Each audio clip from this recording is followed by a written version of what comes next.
എൻ്റെ വിശ്വാസം എനിക്കൊരു ഓപ്ഷണൽ ആക്ടിവിറ്റിയാണോ? ഇടയ്ക്കിടയ്ക്ക് എടുത്തണിയുകയും പിന്നീട് ഊരിവെക്കുകയും ചെയ്യുന്ന ആഭരണങ്ങൾ പോലെ ഒന്ന്, മന്ത്ലി വീക്കിലി ആക്ടിവിറ്റി. അങ്ങനെ ആവരുത് എന്ന് ഈശോ പറയുന്നു. മുന്തിരിച്ചെടിയിൽ വസിക്കുന്ന ശാഖ പോലെ എൻ്റെ വിശ്വാസം എനിക്ക് ജീവൻ മരണ പ്രശ്നമാണ് എന്ന് തിരിച്ചറിയണം. ഈശോയിൽ വസിച്ചാൽ ജീവിക്കും, ഇല്ലെങ്കിൽ ഉണങ്ങിയ ശാഖ പോലെ ആയിത്തീരും. ഞാൻ ഈശോയിലാണോ വസിക്കുന്നത്? Is he the centre of my life?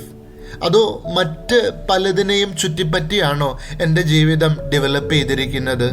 എൻ്റെ ജോലി, പണം, എൻ്റർടൈൻമെൻറ്റ്, ഹോബീസ്, ബന്ധങ്ങൾ, അങ്ങനെയൊക്കെ ഈശോയെ ആശ്രയിച്ചാവണം എല്ലാം. അങ്ങനെയെങ്കിൽ എന്നിൽ ജീവനുണ്ടാകും, ഫലങ്ങളുണ്ടാവും, സന്തോഷമുണ്ടാവും, ആർക്കും എടുത്തു മാറ്റാൻ പറ്റാത്തത്ര സന്തോഷം. ചിലരുണ്ട് സ്വയം വെട്ടിയൊരുക്കൽ നടത്തുന്നവര്. സ്വന്തമായിട്ട് ശ്രമിച്ച് എല്ലാം ക്ലിയർ ചെയ്ത് ഈശോയ്ക്ക് അടുത്തേക്ക് വരാം എന്ന് ചിന്തിക്കുന്നവർ, ബലഹീനതകളൊക്കെ സ്വയം മാറ്റാൻ ശ്രമിക്കുന്നവർ. സ്വന്തമായിട്ട് വെട്ടിയൊരുക്കണ്ട, ഈശോയിൽ വസിച്ചാൽ മതി. ഈശോ വെട്ടിയൊരുക്കൽ നടത്തിക്കൊള്ളും. സ്നേഹിക്കാനുള്ള കഴിവ് അവനിൽ നിന്ന് നമുക്ക് കിട്ടിക്കൊള്ളും.